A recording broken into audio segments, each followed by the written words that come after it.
பக்கம் திருப்பி நந்தஸ்வாத்மஜ உற்பன்னே ஜாதாக்லாதோ மகாமனாஹ ஆஹூய விப்ரான் வேதஜ்ஞான் ஸ்நாதஹ சுச்சிரலங்கிருதஹ தேனு நாம் நியுதே பிராதாதி விப்ரேभ्यः समलङ्कृते तदाशिष प्रयुञ्जानाः चिरं पाहीति बालके हरिद्राचूर्णतैलाब्धि सिञ्चन्त्योजनमुज्जगुः अवाद्यन्त विचित्राणि वादित्राणि महोत्सवे कृष्णे विश्वेश्वरे नन्दे नन्दस्य व्रजमागते गोपाः परस्परं हृष्टाः दधिक्षीरघृताम्भुभिः आसिञ्चन्त्यो विलिम्पन्तः नवनीतैश्च चिक्षुभुः तत आरभ्य नन्दस्य व्रजः सर्वसमृद्धिमान् हरेर्निवासात्मगुणैः रमाक्रीडमभूनृप வர்ணிச்சு மானல்ல சுகாச்சாரியால். நந்தகோபர் தனக்கு தான் புத்திரன் பிறந்திருக்குன்னு சாஸ்திரங்கள்ல குழந்தை பிறந்தா ஒரு 1.5 மணி நேரம் தீட்டு கிடையாது, அப்புறம்தான் விருத்திங்கிற தீட்டு வரும். ஒருத்தர் இறந்தா அந்த தீட்டுக்கு ஆசௌச்சம்னு பேரு. அந்த தீட்டு வேற, இது வேற. அது நமக்கு புரியுற மாதிரி சொல்லணும்னா அது எதுவுமே பண்ணக்கூடாது. ஒருத்தர் இறந்து போயிட்டா எதுவுமே பண்ணக்கூடாது. இது அப்படி கிடையாது. இது விழிப்புக்கு சமானம் தான். குளிக்காம இருந்தா எப்படி என்ன காரியங்கள் பண்ணுமோ அதெல்லாம் பண்ணலாம். அப்படிதான் நம்மளுடைய சம்பிரதாயத்துல எங்க தாத்தா கதையெல்லாம் கூட சொல்லுவார். விருத்தியில கதைகள்லாம் சொல்லுவார். கோவிலுக்குள்ள போக மாட்டான். குளிக்காம எப்படி கோவிலுக்குள்ள போனோம்னா அது மாதிரி பகவன் நாமா சொல்றதோ மற்ற காரியங்களோ சந்தியாவந்தனாதிகளோ சுவாமியை தொட்டு பூஜை பண்ண முடியாது. மற்ற காரியங்கள்லாம் பண்ணலாம், பாக்தமான விஷயங்கள்லாம் பண்ணலாம். குழந்தை பிறந்த உடனே ஒரு 1.5 மணி நேரம் தீட்டு கிடையாதுங்கிறது எதற்குன்னா ஜாதகர்மான ஒரு காரியம் பண்ணணும். அங்க குழந்தை பிறந்த உடனே நாம பண்ணக்கூடிய தானங்கள் அனந்தமான பலன். புத்திரேஜாதே வியதீபாதே தத்தஞ்ச அக்ஷயம் பவேத்து அப்படின்னு சாஸ்திரம். வியதீபாத புண்ணிய காலத்திலையும் குழந்தை பிறந்த சமயத்திலையும் பண்ணக்கூடிய தானங்கள். ஸ்நானம் பண்ணிட்டு ஜாதகர்மா பலீகரண ஹோமம் பண்ணி அந்த குழந்தைய மூந்து பார்க்கணும், உச்சி முகணும். இது வைதீகம். அந்த முடிஞ்ச உடனே தானங்கள் பண்ணணும். பேசிக்கா விரதானம் பண்ணணும், பீஜதானம் பண்ணணும், சீடை, இன்னும் நிறைய என்ன தானங்கள் உண்டோ எல்லாமே பண்ணலாம். நந்தகோபன் லட்சக்கணக்கான பசுக்களை தானம் பண்ணினான். அவளுக்கு சொத்து அதுதானே. பொதுவா தனத்துவம் ந ஜாதிஹி அப்படின்னு சம்ஸ்கிருதத்தில் ஒரு வச்சனம். இந்த பணம்ங்கிறது இதுதான்னு நீங்க சொல்லக்கூடாது. இந்த பேப்பர்ல அடிச்சு வச்சிருக்கிறது தான் பணம்னு சொல்ல முடியாது. சில பேருக்கு அது பணம், சில பேருக்கு படிப்பு பணம், வித்யாதனம், தபோதனம், சில பேருக்கு தபஸ் தனமா இருக்கும், சில பேர் ஷேரா வச்சுருப்பா, சில பேர் பூமியா வச்சுருப்பா, சில பேர் கோல்டா வச்சுருப்பா. உங்க ரீதியில புரியுற மாதிரி சொல்லணும்னாலே இதெல்லாம் தாண்டி சில பேர் படிப்ப தனமா நினைப்பா. கிராமங்கள் எல்லாம் போனேன்னா ஆடு மாட சொத்தா நினைப்பா. அவளுக்கெல்லாம் அதுதான் தானே உண்மை. அதுதானே பிராக்டிக்கலா தானியங்களை தனமா நினைப்பா. அது மாதிரி இவர்கள் பசுக்களை கோக்களை தனமா நினைக்கக்கூடியதான ஒரு வாழ்க்கை முறைங்கிறதுனால எல்லாத்தையும் தானம் பண்ணி நிறைய தானங்கள் பண்ணி குழந்தைய குளிப்பாட்டி கொண்டு தொட்டில்ல போட்டா குழந்தைக்கு முதல்ல பார்க்கும்போது வெறுங்கையோட பார்க்கக்கூடாது. முதல்ல தேன் நாக்குல தடவணும். குழந்தைக்கு ஸ்தன்யபானம் பண்ணி வைக்கணும். குழந்தைய பார்க்க வரவா இல்லாமல் வெறுங்கையோட வரமாட்டா. இப்பதான் அந்த சர்க்கரைங்கிறது, அந்த காலத்துல சர்க்கரைன்னு ஒண்ணு கிடையாது. பெரும்பாலும் தேன் தான், மது தான் இருக்கும். ஸ்வீட் அப்படிங்கிறது நம்ம ஆத்துல ரெடிமேடா என்ன இருக்கும்னா வெல்லம் இருக்கும். வெல்லம் பிராச்சீனமா உள்ளது. இந்த தேசத்தினுடைய கல்ச்சர்ல உள்ளது. அது குலம்னு சொல்றது. அது பிராச்சீனமா உள்ளது. மது தேன் பிராச்சீனமா உள்ளது. அதெல்லாம் அடுத்துண்டு இவா வரா கோபிகைகள். இது ராத்திரியில நடந்ததா? ராத்திரியில நியூஸ் ஸ்ப்ரெட் ஆகாதே. காலங்காலத்தில் ஒரு 4 மணிக்கெல்லாம் கிராமத்துல முழிச்சுக்க ஆரம்பிச்சுடுவான். அது மாதிரி முழிச்சுன்னா அவ வாசல் போடுறதே இதில் வாச தெளித்து கோலம் போடுற நேரம் 10 நிமிஷமாக இருந்தாலும் 1 மணி நேரம் ஆகும். ஏன்னா அப்போ தான் எல்லாரும் பேசிப்பா. ஒருத்தருக்கு ஒருத்தர் என்னாச்சு, போனாலா வந்தாலா, நேற்றுக்கு எங்கே போனேன், இன்னைக்கு எங்கே போகிறேன், பேசிக்கிறதே கோபிகைகள்லாம் கேட்குறாள். யசோதைக்கு இடுப்பலி வந்தாச்சா, எப்படி இருக்காவ, உன் மாமியார் போனாலே. அந்த காலத்துலலாம் வயசானவா அனுபவம் உள்ளவா ஒரு 2-3 பேர் கூட இருப்பா, கிராமத்திலேயே கூட்டி வச்சுப்பா பக்கத்துலேயே. அது மாதிரி இருந்தாங்கன்னா, என் மாமியார் போயிட்டா ராத்திரியே வந்துட்டா 3 மணிக்கு, பிரசவம் ஆயிடுதான், ஸ்நானம் பண்ணிட்டு போயிருக்கா அப்படின்னு ஒன்று எல்லாருமே கிடுகிடுன்னு உள்ளே போயிட்டு சுருக்கமாக கோலத்தை பிடிச்சிட்டு அவா கையில் மஞ்சள் இதெல்லாம் சோமன திரவியங்கள்லாம் எடுத்துட்டு மஞ்சள் கையில் வச்சுப்பா. சோபன திரவியம் வச்சுருந்து இன்ஃபெக்ஷன் ஆகாமல் இருக்கணும் குழந்தைக்குங்கிறதுக்காக. தேன் இதெல்லாம் எடுத்துட்டு நேரம் வந்தா பகவான் தொட்டிலில் கிடக்கானா, வயசான கோபிகைகள்லாம் தொட்டில சுற்றி இருக்கா. சுற்றி நின்றுண்டு அந்த குழந்தைய பார்க்கறா. இது எப்படி இருக்கு பார், இது எப்படி பார்க்கறது பார், இது எப்படி நம்மளை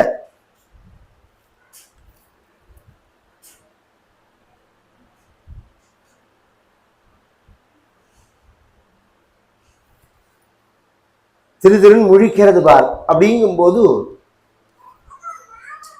பிறந்த குழந்தை எப்படி இருக்கும், இட்ட கால் இட்ட கையோட அப்படி இருக்கும்.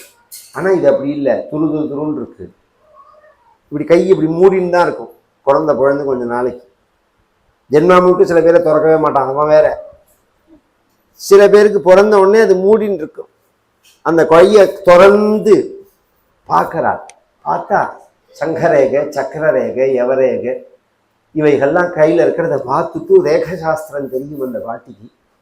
இது சாதாரண குழந்தை இல்லடி, இது என்ன குழந்தை தெரியுமா, அந்த ஸ்ரீஹப்பதி பரமாத்மா வைகுண்டவாசியே நமக்கு வந்திருக்கா, நம்ம மாத்திர குழந்தையா வந்திருக்கா அப்படின்னு சொல்லிட்டு, நீ நோவு நொடி இல்லாம ரொம்ப நாளைக்கு தீர்காயுசோட இருக்கணும்டா குழந்தை அப்படின்னு அந்த குழந்தைய ஆசீர்வாதம் பண்றதுக்கு இல்ல, தா ஆசிஷ பிரயுஞ்சானாக சிரம் பாகீதி பாலக்கேன்னா, நோவு நொடி இல்லாம தீர்காயுஷா எங்களை வைடா குழந்தைன்னா, நீ இருக்கணும்டான்னு சொல்றதுக்கு பதிலா எங்களை வைடா அப்படின்னு சொல்லுவானே. அப்படின்னா நமக்கோ வயசாகிடுச்சு, இந்த குழந்தை என்னென்ன லீல பண்ண போறதோ தெரியல. அதுக்குள்ள இப்படி இந்த குழந்தைகள்லாம் இருக்கும் மத்தியில பகவான் வர தேவை, அது ஒரு யோகம். அதெல்லாம் வாழ்க்கை யோகம்ங்கிறது நீங்க ஈஸ்வர அனுகிரகத்தினாலதான் வருது. அந்த காலத்துல எல்லாம் பார்த்தோம்னா ஒரு மாடு கொண்டு கொட்டில கட்டினா 10 மாடு வந்துடும், சமிருத்தியாயிடும். சில ஆத்துல குழந்தையே இருக்காது, 5-6 வருஷம் 8 வருஷம் 10 வருஷம் பரிகாரங்கள்லாம் பண்ணுவா, குழந்தையே பிறக்காது. உடனே பந்துக்கள்ல ஒரு ஸ்வீகாரத்தை எடுத்துட்டா வரிசையா குழந்தை பிறக்க ஆரம்பிச்சிடும். அந்த ஸ்வீகாரம் எடுத்துனோடனே குழந்தை வந்துடும். ஏன்னா அவளுக்கு பிறக்கிற யோகம் குறைச்சலா இருந்தாலும் இந்த பயலுக்கு யோகம் கூட இருக்கு, சகோதர யோகமோ சக்கிய யோகமோ கூட இருக்கிறதுனால கொண்டு கொட்டிடும். அது சில இதுக்கு எதிர்மறையும் உண்டு. சில பேர் வந்தா சர்வ சுத்தியும் ஆயிடும், அது வேற விஷயம். இதுக்கு எதிர்மறையாகவும் இருக்கும். இது மாதிரி இருக்கணும், வந்தா அந்த இடம் சமிருத்தி ஆயிடும், ஜென் சமிருத்தி ஆயிடும். பகவான் வரத்துக்கு முன்னாடியே ஏகப்பட்ட குழந்தைகள், பகவான் காலத்திலேயே ஏகப்பட்ட குழந்தைகள் இப்படி விளையாடுறதை எல்லாம் உள்ள வந்து தொட்டில கிடக்கிற பகவானை பார்த்துட்டு ஃப்ரெண்டெல்லாம் கூட்டின்னு வரான், வந்து பாடுறா குழந்தைய பாடுறான்னு. இவா மேல உள்ளவாள்லாம் பார்த்துட்டு இருக்காளா, தொடாம பார்க்கணும், பிறந்த குழந்தைய தொடக்கூடாது. இந்த தொட்டில் பார்த்தா தெரியும், இடுக்குல இருக்கும். அது வந்து என்ன ஒரு நிகா பாருங்க. நம்ம பெரியாழ்வார் விஷ்ணு சித்தருங்கிற பெரியாழ்வார் மாதృபாவத்துல யசோதா பாவத்துல தான் பிள்ளை தமிழ்னு பாடினார். தமிழ்ல பிள்ளை தமிழ்ங்கிறது ரொம்ப பிரசித்தம். அப்புறம் தான் மீனாட்சி பிள்ளை தமிழ், முருகன் பிள்ளை தமிழ் எத்தனையோ பேர் பாடினான். ரொம்ப பிரசித்தமான பிள்ளை தமிழ் பெரியாழ்வாரோடது. மாணிக்கம் கட்டி வைரமிடை கட்டி ஆணி பொன்னால் செய்த வண்ணச்சிறு தொட்டில் விருமன் விடுதந்தான் மாணிக்க குழலோனே தாலேலோ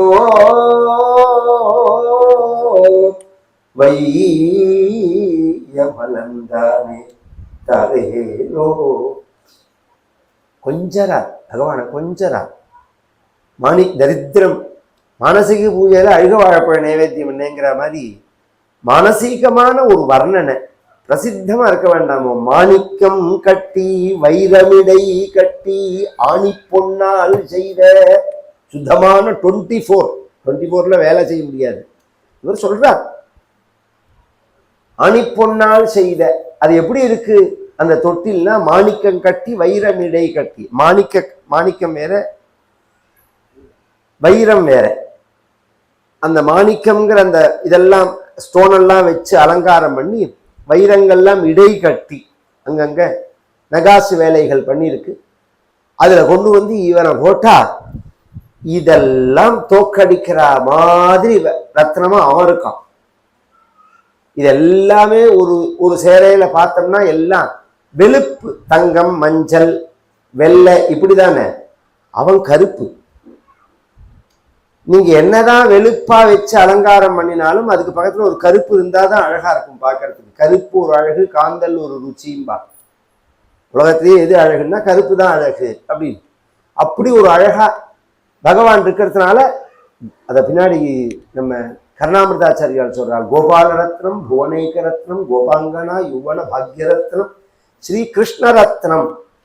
இந்த தொட்டில்ல அவன் கடக்கிறத பார்த்தா அந்த தங்கம் உயர்ந்த தங்கத்துல, உயர்ந்த உலகத்திலேயே மதிக்க முடியாதனாலான கோஹினூர் வைரம்னு சொல்லுவாங்க.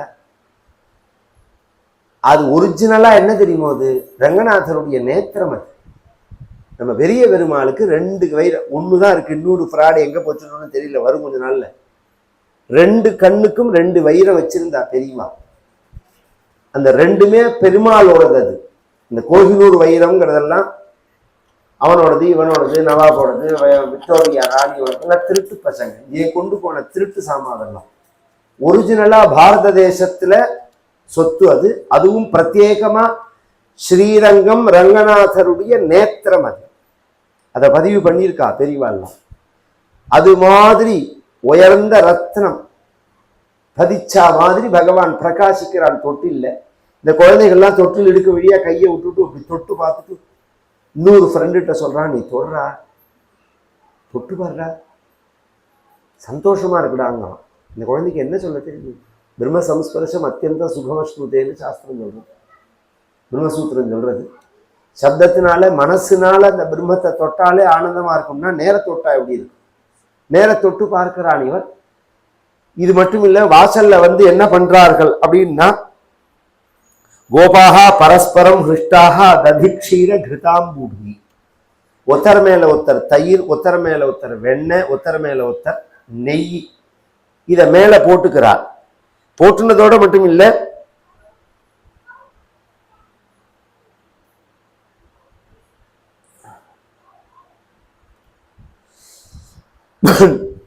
ஹரித்ராச்சூர்ண தைலாப்ஜெய்ஹி அப்படிங்கிறார். ஹரித்ராச்சூர்ணம்ங்கிறது மஞ்சப்பொடி, தைலம் அப்படிங்கிறது விளக்கெண்ணெய். இந்த மஞ்சப்பொடியும் விளக்கெண்ணையும் கலந்து அதுல ஜலத்தை கலக்கிறது, கலந்து ஒத்தர மேல ஒத்தர் விட்டுக்கிறது. இப்படி விட்டுன்னு பெரிய நந்தோத்சவம்னு பேர். அது பெருசா குழந்தைகள் எல்லாம் கொண்டாட, அதுல இருந்து அந்த அந்த கோகுலமே ததா ஆரம்பிய நந்தஸ்ய விரஜா சர்வ சமர்த்திமானு. அந்த கோகுலமே எப்படியா இருக்குன்னா சமர்த்தியா இருக்குன்னா. அதை பின்னாடி சொல்ல போறார் கோபிகைகள். நீ வரத்துக்கு முன்னாடி நாங்க எங்க வாழ்க்கை எப்படி இருந்தது தெரியுமா? ரொம்ப இழுத்துக்கோ பிடிச்சுக்கோன்னு தான் எங்க வாழ்க்கை. உப்பு இருந்தா புளி இருக்காது, புளி இருந்தா வெள்ளம் இருக்காது, இப்படிதான் இருக்கும். நீ வந்ததுக்கு அப்புறம் எப்படி ஆச்சு தெரியுமா கிருஷ்ணா? ஜெயதி தேஜிகம் கிருஷ்ணா ஜன்மனௌ ரஜஹா ஸ்ரயத இந்திரா கிருஷ்ணா சஸ்வத அத்ரஹி. இந்திரா சஸ்வத் அத்ரஹி. இந்த டென்ட் போட்டு பர்மனண்டா தங்கிவிட்டாள் மகாலட்சுமி. அப்புறம் சமிருத்திக்கு கேட்கணுமா? மகாலட்சுமியே வந்து தங்கினதுக்கு அப்புறம் பொழுது முடிஞ்சா என்னவோ கூட்டு பார்க்குறோம், நாமளும் வந்துட்டு போகிற மாதிரி வந்துட்டு அப்புறம் எங்கள் பொழுது முடிஞ்சா மாலையில் பார்த்தா ஆளை காணும். பாக்கியாத லட்சுமி வரமான்னு பாட்டெல்லாம் அமக்கலமாக தான் இருக்கு. ஆனால் தினமும் பாட வேண்டியிருக்கு. தினம் பாடுற மாதிரி தான் வாழ்க்கை இருக்கு. அப்படி இல்லையே. சஸ்வத அத்திரகி. பர்மனண்டா தங்கிட்டார் அப்படிங்கிறார் பின்னாடி. அதை சொல்றார், விரஜா சர்வ சமிருத்திமா. காரணம் என்ன? பகவான் இருக்கிறதுனால. சமிருத்திங்கிறது பணத்தினால மட்டும் இல்லை, எல்லாத்திலையும் இருக்கு, எல்லாம் இருக்கு. அந்த காலத்துல ராத்திரி 10 மணிக்கு ரொம்ப இரும்பறதா மாதிரி இருக்க, கமரிண்டே இருக்கல, அதிமதுரம் இருக்கான்னு நம்ம கேட்டோம்னா இருக்கும்பா. ஆத்துல அதிமதுரம் இருக்கா அப்படின்னு கேட்டா அதை கொண்டு வந்து கொடுப்பா. இப்போ டிவி இருக்கு, ஃப்ரிட்ஜ் இருக்கு, பேங்க் முழுக்க பணம் இருக்கு, உள்ள போனா டப்பாவெல்லாம் திறந்தா எல்லாம் காலியா இருக்கு, ஒண்ணு இருக்கா. தாரித்திரம் சோட சகலையோட இருக்கு. எதை கேட்டாலும் வாங்கணும், தீர்ந்து எடுத்து வாங்கணும். அப்படின்னா இது சுபிக்ஷமா?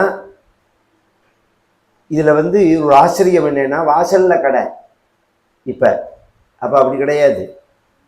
இங்கேயா கிராமத்துலேருந்து டவுனுக்கு போனால் அவளை பிடிச்சிட்டுருவா, சாமானை சொல்லி வாங்கிட்டு வர சொல்லுவா.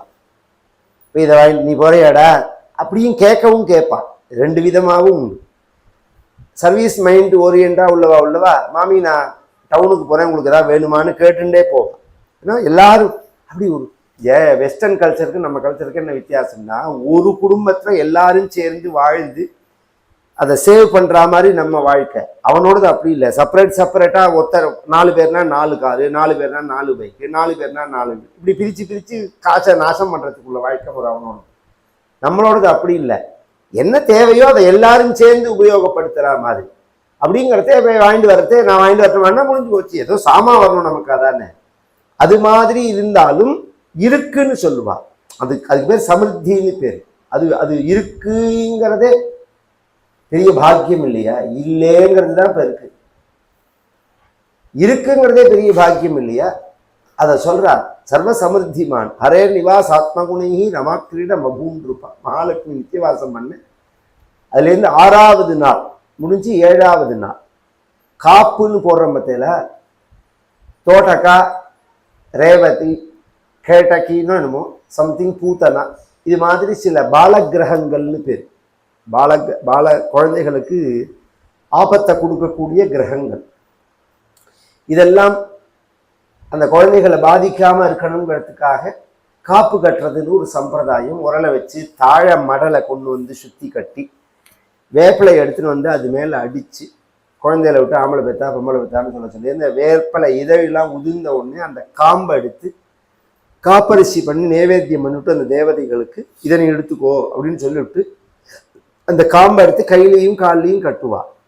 இது கட்ட போறா, அதுக்கு முன்னாடியே அவ வந்துட்டா பூதனை. தாம் தேவமாயாம் நிமாயாம் இவ வீரமோகினீம் சுமத்தியமாம் குண்டலமல்திதான்னாம். அபாரமா அலங்காரம் மண்ணின்றி இவ வரா.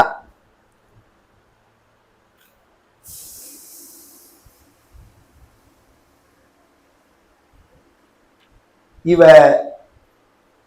ராட்சசி, வயசானவள் அப்படிங்கிறது வெளியில தெரியாதபடிக்கு சின்ன பெண்ணா, யுவதியா, ராஜகுமாரியா அலங்காரம் பண்ணி வர ஒவ்வொரு கிராமமா ஒவ்வொரு வீடா புகுந்து 3 மாசம் பிறந்த குழந்தை, 4 மாசம், 1 வயசு அப்படின்னு இல்லாம பல்லு முளைக்காத குழந்தைன்னு அங்க ஒரு விவாதம் வந்தது. எந்த குழந்தைய கொள்றது, எந்த குழந்தைய விடுறதுங்கிறதே. பல்லு முளைக்காத குழந்தை எல்லாம் கொண்டுடுவோம்னா அப்படி சொல்ல முடியாதுன்னா, சில குழந்தை பல்லு பிறக்கிறதே பல்லோட பிறக்கும். அதனால 1 வயசு வச்சுக்கோன்னா கம்சன், 1 வயசுக்கு உட்பட்ட குழந்தையெல்லாம் கொண்டுடும் அப்படின்னா. அது மாதிரி அவ பொண்ணுன்னு வரா. இங்க வந்த உடனே ஒரு தெருவுக்குள்ள வந்தா ஃபர்ஸ்ட் ரோ மாதிரி இருக்கும், அங்கேருந்து தான் ஆரம்பிப்பாங்க.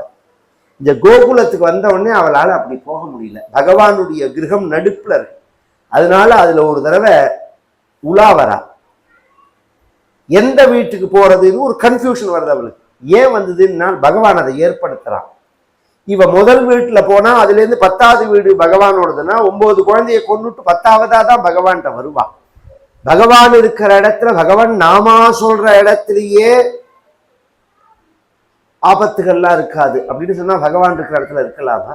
அதனால பகவான் அந்த குழந்தைகள் எல்லாம் தொடக்கூடாது, நம்ம கிட்ட தான் வரணும் அப்படிங்கிறதுக்காக அவளுக்கு ஒரு மயக்கத்தை கொடுக்க இவ அங்கேயும் இங்கேயும் சஞ்சாரம் பண்ணிட்டு எதிர்ச்சையா நந்தகிரகே அசதந்தகம்னா, எதிர்ச்சையாங்கிறார். அனிச்சா பிராரப்தம்னு அர்த்தம். நந்தகோபன் வீட்டுல கூடுறா, தன்னை கொல்ல போற முருத்தி உள்ள இருக்கான்னு தெரியாம உள்ள போனா தொட்டில்ல பகவான் படுத்துன்னு இருக்கான். அதுக்கு முன்னாடி எல்லாம் யசோதை பால் கொடுத்துருந்தா பகவான் தூங்கி போயிட்டான், பாலை குடிக்கிற மாதிரி தூங்கி போயிட்டான். தொட்டில போட்டுட்டு அவன் வேலை பார்க்க போக இவ வந்தவ சுலபமாகி தொட்டில கொடுக்கிற குழந்தைய எடுத்து தூங்கிட்டே இருக்கிற குழந்தைக்கு ஸ்தன்யபானம் பண்ணி வைக்கிறாள். மார்பில் விஷத்தை தடவின்னு வந்து குழந்தைக்கு பால் கொடுக்குற மாதிரி அந்த விஷங்கள் அந்த பாலை கொடுத்து அந்த குழந்தைகளை கொண்டுடுவா இவ. அது மாதிரி இந்த குழந்தைய கையில் எடுக்கிறது 6 நாள் குழந்தை. கவனிச்சு கேட்கணும் கதையை. 6 நாள் குழந்தைக்கு இப்படி கையை மூடின நிலையில தான் இருக்கும். அது இந்த சுகாச்சாரியால் சொல்றால் காடம் கராபியாம் பகவான் பிரபீட்யதது அப்படிங்கிறார். இவர் அவளை பிடிச்சுக்கிறார். பகவான் பூத்தனையை பிடிச்சுக்கிறோம். 6 மாச குழந்தை நம்ம தானே பிடிச்சுக்கணும் குழந்தைய. குழந்தை நம்மளை பிடிச்சுக்குமா எங்கேயாவது? பிடிச்சுக்கிறது. ஏன்னா அதுக்கு ஒரு காரணம் இருக்கு. இந்த பாலை குடிக்கிற மாதிரி பிராணை சமம் ரோஷ சமன்வித்தோ பிபத்துன்னு அந்த பிராணனையும் பிடிச்சி இழுக்கிறத அவள் கரண்ட்ல கை வச்சா மாதிரி ஒரு நிலை வந்தா என்ன பண்ணுவா? இப்படி கையில பிடிச்சுட்டு இருக்காளா, பட்டுன்னு கையை விட்டுட்டா. சாமுஞ்ச முஞ்சாலமிதி பிரபாஷினி, கையை விட்டு தூக்கின்னு இருக்கிற கையை ஓதரண்டி என்ன விட்டுடுன்னா இவ இப்படி விட்டுருவான்னு தெரியும்.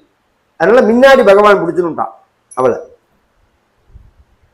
கிருஷ்ணாவதாரம் முழுக்க விடுதலைக்கு வந்த அவதாரம் தானே, மோட்சத்துக்கு தானே உள்ள அவதாரம் இது. அதனாலதான் பின்னாடி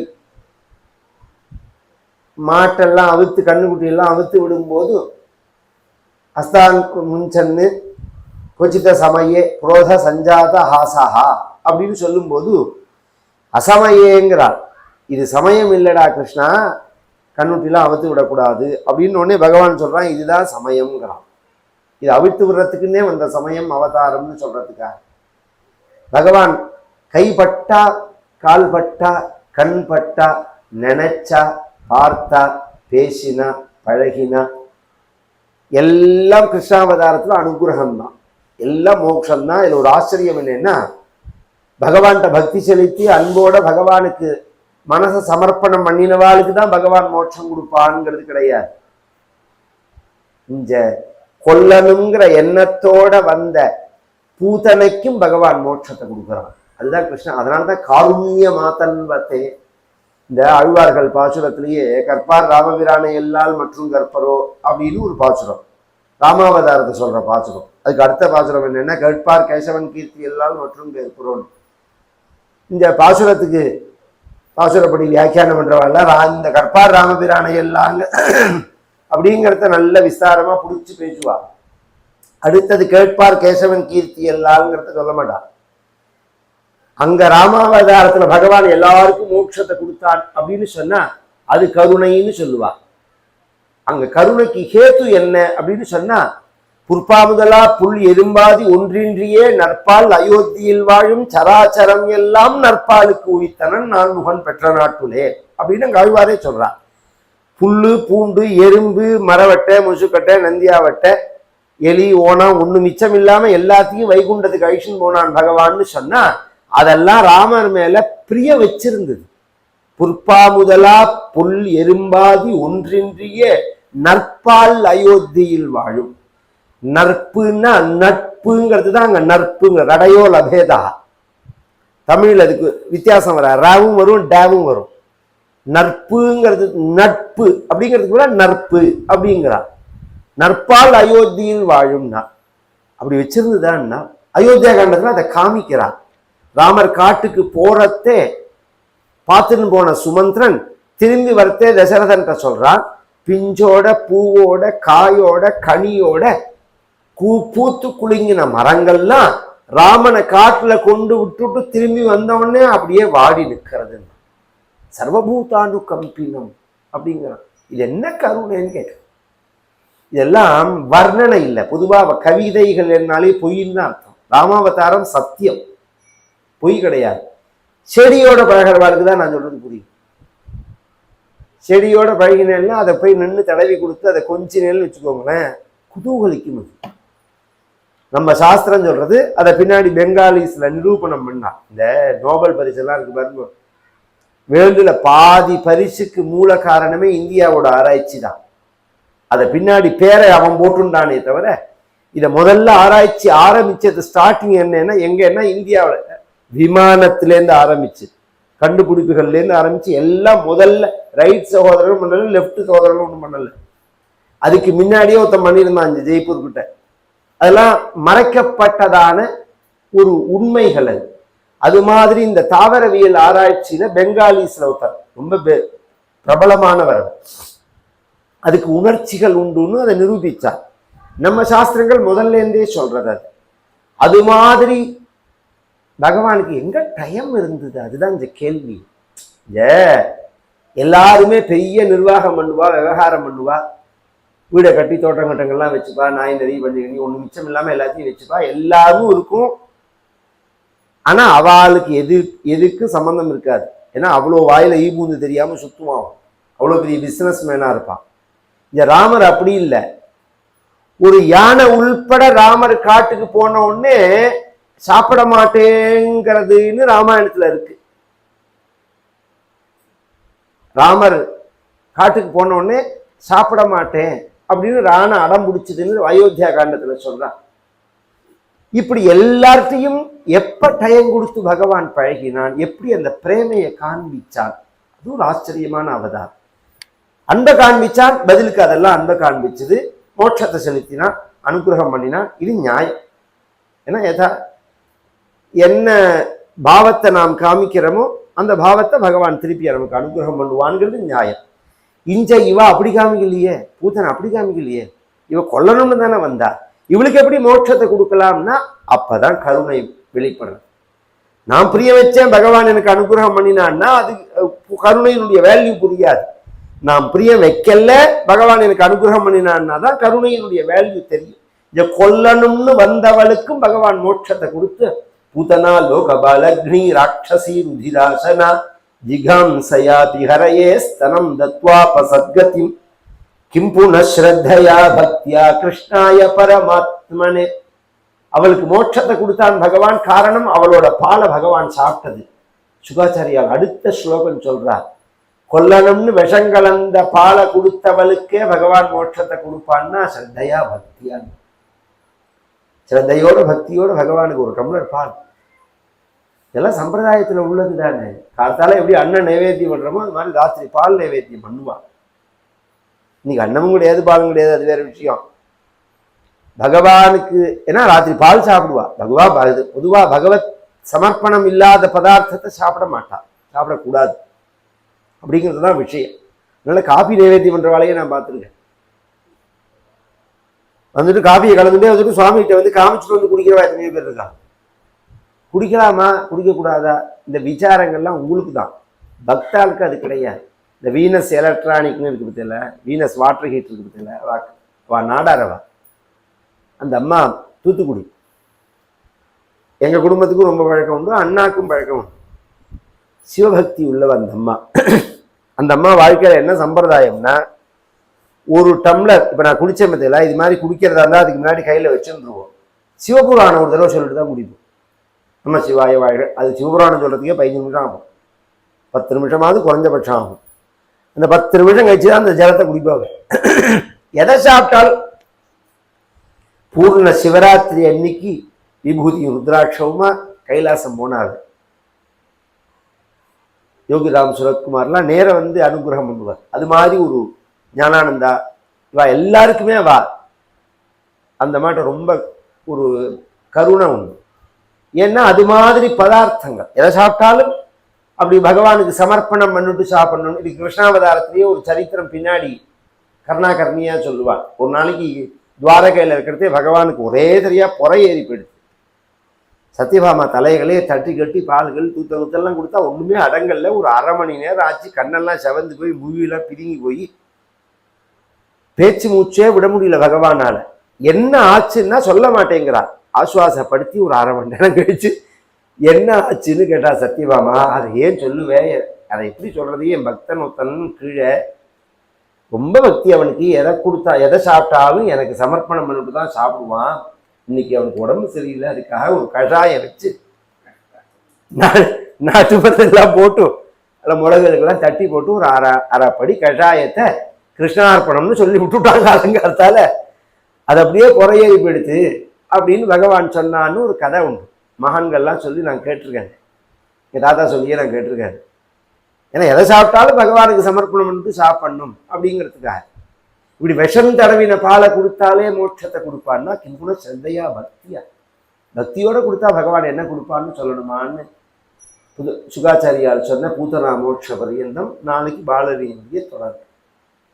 நாளைக்கு அவதாரத்துல பாராயணத்துல இன்னைக்கு நரசிம்மாவதாரம் ஆச்சு. நாளைக்கு கஜேந்திர மோட்சம், அமிர்த மதனம், மகாலட்சுமி கல்யாணம், தன்வந்திரியினுடைய அவதாரம்,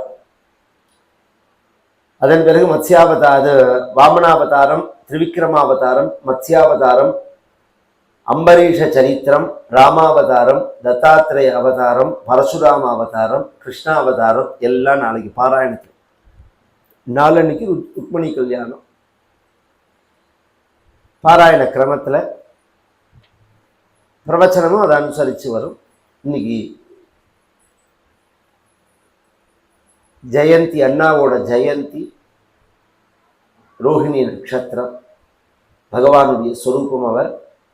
கிருஷ்ணாவதாரம் வேற இல்லை, அண்ணா வேற இல்லை அப்படின்னு மகான்கள் பக்தர்களால் கொண்டாடப்பட்டதான ஒரு அவதார புருஷர். அவருடைய ஜென்மதினம் இன்னைக்கு.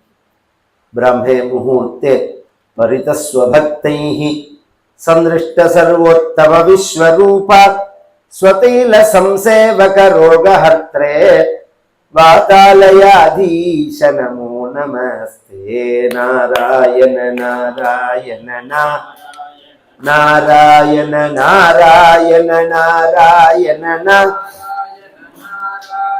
நாராயண நாராயண நாராயண நாராயண நாராயண நாராயண. கோபிகா ஜீவனஸ்மரணம். ஆஞ்சநேய மூர்த்திக்கு. எல்லாருமே புஷ்பம் எடுத்து அண்ணா